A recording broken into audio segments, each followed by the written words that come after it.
Indices US, S&P et Nasdaq, on peut toujours faire une continuation baissière, on est toujours dans la zone de rejet.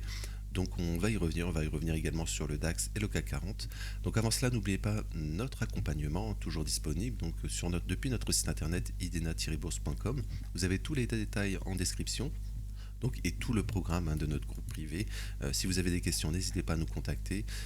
Également, vous avez le Discord de la chaîne, donc n'hésitez pas à nous rejoindre aussi. L'invitation en description. Et encore une fois, merci à ceux qui likent et qui commentent et qui s'abonnent. Ça soutient énormément la chaîne. Alors, je reviens rapidement sur le calendrier éco pour dire qu'il n'y a pas grand-chose. Donc hier, RAS sur le calendrier éco. Aujourd'hui, normalement, également, c'est tout reporté, hein. Normalement, on en avait parlé. Ça serait au 24 août, enfin 24 octobre, pardon. Donc, ça serait vendredi prochain. Donc, attention, hein, ça voudrait dire fin de mois et fin de semaine, vendredi prochain. Donc, enfin, pas fin de mois, il restera une semaine. Mais donc, attention, ce serait la clôture weekly, etc. Donc, si on publie vendredi prochain, enfin prochain dans une semaine, hein, pas ce vendredi, bien sûr. Donc, attention, hein, je veux dire, si on va publier tous les stats éco à cette date, attention à la mauvaise surprise tout simplement. Ça on en parle depuis un certain temps ici parce qu'on est vraiment sur des plus hauts encore, mais ça on va y revenir tout de suite. Et normalement demain, pour le moment, il n'y a pas de décalage pour l'immobilier et les imports-exports. Import-export qui comptent, hein, dans le PIB américain, donc c'est vraiment à suivre. Voilà, pour le moment on va dire pas grand chose sur les stats éco. Alors on va aller sur le SP500. Alors le SP500, là je suis sur le futur, hein, je commence toujours par les futurs. Donc SP500, on a comblé, hein, notre fair value gap ici. Daily. Donc attention, hein, parce qu'on ouvre la semaine, on va au nord. Donc attention, peut-être, on est toujours, hein, dans un scénario de continuation baissière totalement possible. Finalement, on contourne cette bande de Bollinger ici, donc peut-être qu'on peut vraiment accélérer à la baisse, hein, c'est toujours possible, hein, sur les indices US. Regardez sur le SP500, regardez, on fait également, on revient dans le fair value gap, on le comble, on a le rejet, hein. Là c'est sur l'indice, hein, qui est clôturé. Regardez, voilà, hier on va en chercher en début de séance les plus hauts, on a le rejet. Donc attention tout simplement à pas faire la continuation baissière, surtout qu'on a rebondi sans prendre, hein, le plus bas ici, hein. Regardez, on laisse deux equal low ici, donc c'est assez suspect. Si on aurait fait la prise de stop ici, et comme ça, et on aurait rebondi, ça aurait été beaucoup plus positif, hein. On aurait pu, hein, ensuite, pourquoi pas aller chercher l'autre, hein, prise de stop tout simplement, parce qu'on range, hein, d'une certaine manière.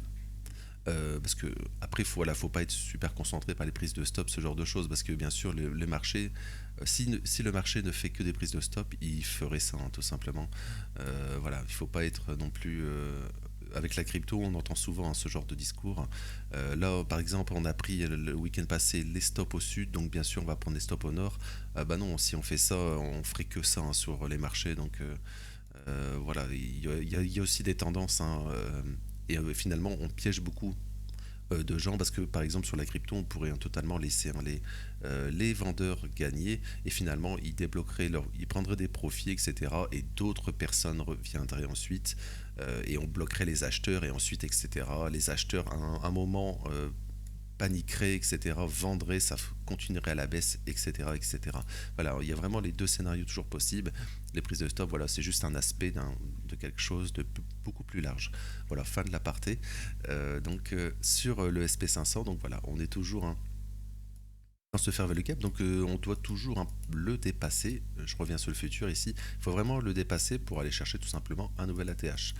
Mais là, ce qu'on fait, c'est voilà, c'est plus qu'on on rebondit finalement euh, après la chute, et voilà, on est toujours, hein, dans cette zone, donc théoriquement on pourrait continuer à range et surtout on fait une sorte, hein, de pattern d'accumulation finalement ici dans ce fair value gap baissier daily et 4 heures.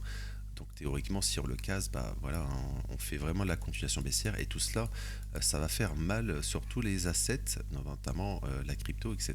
Donc, et bien sûr les actions, mais attention. Alors j'ai beaucoup regardé Nvidia en ce moment parce que Nvidia a vraiment fait, hein, une prise de stop super importante. Voilà, Nvidia hier ouvre, continue à la baisse. Donc regardez, on a fait vraiment, là je suis en 4 heures, mais en daily aussi. On a théoriquement un double top ici sur Nvidia qui est validé. Et également si ça se propage en weekly, hein, voilà, c'est ça vraiment le plus important. On pourrait avoir le double top en weekly et donc là on pourrait aller un beaucoup plus bas, faire un beaucoup plus gros retracement.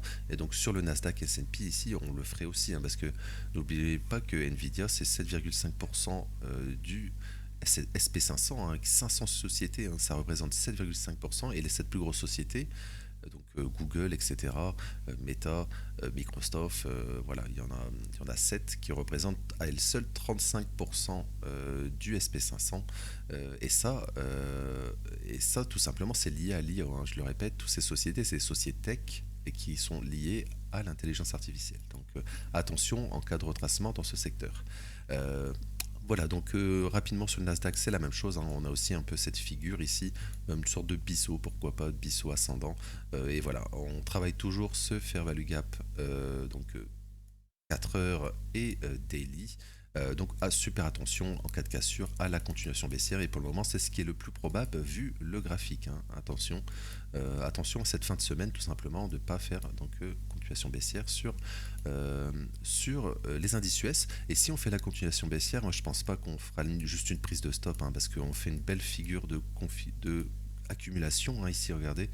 Voilà, sur le S&P 500 ou le Nasdaq, c'est la même chose. Mais je pense pas qu'on fera juste ça et remonter. Je pense qu'on accélérerait à la baisse, parce que vraiment, on fait vraiment une. Voilà, ce qui aurait été positif, j'en ai parlé sur le S&P juste un instant, mais également sur le Nasdaq, ça aurait été faire justement la prise de stop ici un mardi, c'est-à-dire faire ça et réintégrer. Là, ça aurait été super positif pour faire au moins une continuation haussière. Mais pour le moment, c'est pas du tout le cas. Donc, à super attention donc à ce scénario de tout simplement de ne pas faire l'accélération fin de semaine ici, ou même on pourrait continuer à stagner jusqu'à la fin de semaine, et semaine prochaine faire la continuation baissière. Donc attention sur les indices US. Alors je reviens sur le DAX, hein. Alors le DAX continue aussi, hein, regardez, le DAX continue à consolider. Donc lui aussi, hein, n'est pas venu prendre les stops, mais il consolide toujours dans son fair value gap haussier. Donc tant qu'il est maintenu, bah, c'est toujours une continuation haussière possible. On va revenir sur le CAC 40 hier, qui a vraiment bien monté, qui a même explosé, hein, qui a pris plus de 2%, etc. Voilà, on y reviendra dans l'instant, mais donc à court terme, hein, sur le DAX, voilà, on n'est pas venu chercher ici, on pourrait, hein, en cas de continuation baissière sur les indices US. Les indices européens restent plus forts, hein, enfin, là, le DAX, c'est pas un bon exemple, parce que finalement, les indices US montent et le DAX, voilà, fait ça. Mais le CAC 40, par exemple, a bien rebondi avec les changements politiques, etc. en France. Donc voilà, voilà, fin de l'aparté sur le DAX, parce que le DAX, voilà, il est toujours sur une zone où on pourrait donc refaire un nouvel ATH. Et donc, si on fait ça, il faudra faire super attention à ne pas faire un double top ici. Ça voudrait dire que peut-être sur les indices US, on ferait peut-être une continuation baissière, on reviendrait faire du rebalancing ensuite. Voilà, mais ça, on n'y est pas du tout, on y reviendra dans les prochains jours. Alors, je vais terminer par le CAC 40. CAC 40, voilà, qui est venu rechercher un nouvel plus haut, hein, c'est pas un ATH court terme. Pour le moment, on a un rejet. Voilà, donc pas grand chose à dire, hein, finalement sur le CAC 40. On a vraiment eu une news, on va dire, extérieure qui a fait exploser le CAC. Voilà, ce qui est positif, hein, je veux dire. Et l'objectif, hein, à terme, ça serait toujours, hein, en cas de continuation haussière sur le CAC, de rattrapage, hein. Finalement, c'est juste un rattrapage, parce que totalement, on a fait 0 ATH, hein, sur le CAC 40.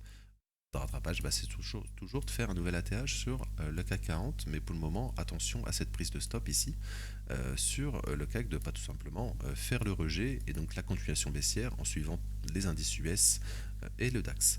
Je vais m'arrêter là pour aujourd'hui, donc n'oubliez pas notre accompagnement tout en description, hein, notre site internet, voilà, notre offre, etc. Tout en description, notre Discord. Et encore une fois, merci à ceux qui likent et qui s'abonnent. Je vous souhaite une belle journée et merci.